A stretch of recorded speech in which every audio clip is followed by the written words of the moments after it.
എവിടെ നിന്നാണ് വരുന്നേ? കുറ്റ്യാടി ചെമ്പനോടാ. എപ്പോൾ ഇറങ്ങി? രാവിലെ 6 മണിക്ക് ഇറങ്ങി ഇന്നലെ. താമസിക്കുന്ന സ്ഥലമൊക്കെ കിട്ടിയോ? ബസ് സ്റ്റാൻഡിൽ.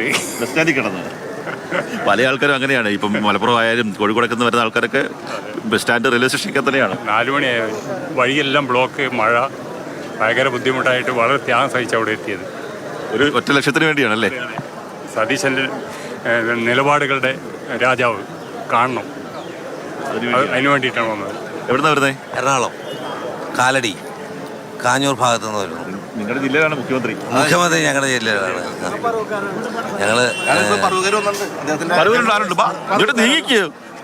ഞങ്ങൾ പറവൂക്കാരാണ്. സതീശ് സാറിൻ്റെ സത്യപ്രതിജ്ഞയ്ക്ക് വന്നാണ്. ഇന്നലെ എത്തിയാണ് ഞങ്ങൾ.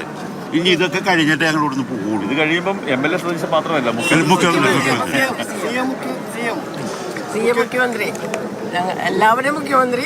പ്രത്യേകിച്ച് ഞങ്ങൾക്ക് പറവൂക്കാരുടെ മലയാളികളുടെ അഭിമാനമാണ് ഞങ്ങളുടെ മുഖ്യമന്ത്രി. ലോകത്തുള്ള മലയാളികളുടെ ഏറ്റവും വലിയ അഭിമാനമാണ് VD സതീശൻ. പരവൂരിൽ നിന്നുള്ള ആൾക്കാരാണ്. മുഖ്യമന്ത്രി VD സതീശന്റെ നാട്ടിൽ നിന്നുള്ള ആൾക്കാരാണ്. എവിടെ നിന്നാണ് വരുന്നത്? കാസർഗോഡ് ജില്ലയിൽ തൃക്കരിപ്പൂർ സന്ദീപ് വാര്യർ മണ്ഡലം.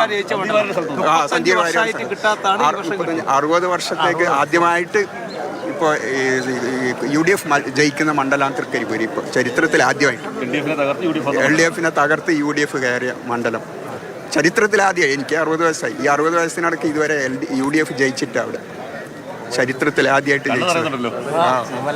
Okay okay thanks. കണ്ണ് നിറഞ്ഞുകൊണ്ടാണ് പല ആൾക്കാരും പറയുന്ന കാര്യം. 10 വർഷമായി MLA ഇല്ലാത്തതിൻ്റെ ഒരു പ്രതിഷേധം പറയുന്ന, MLA ഇല്ലാത്തതിൻ്റെ ഒരു സങ്കടം പറഞ്ഞ ആൾക്കാരുണ്ട്. ഇപ്പോൾ കാസർഗോഡ് നിന്നുള്ള ആൾക്കാർ 60 വർഷമായിട്ട് തൃക്കരിപ്പൂരുകാരാണ്.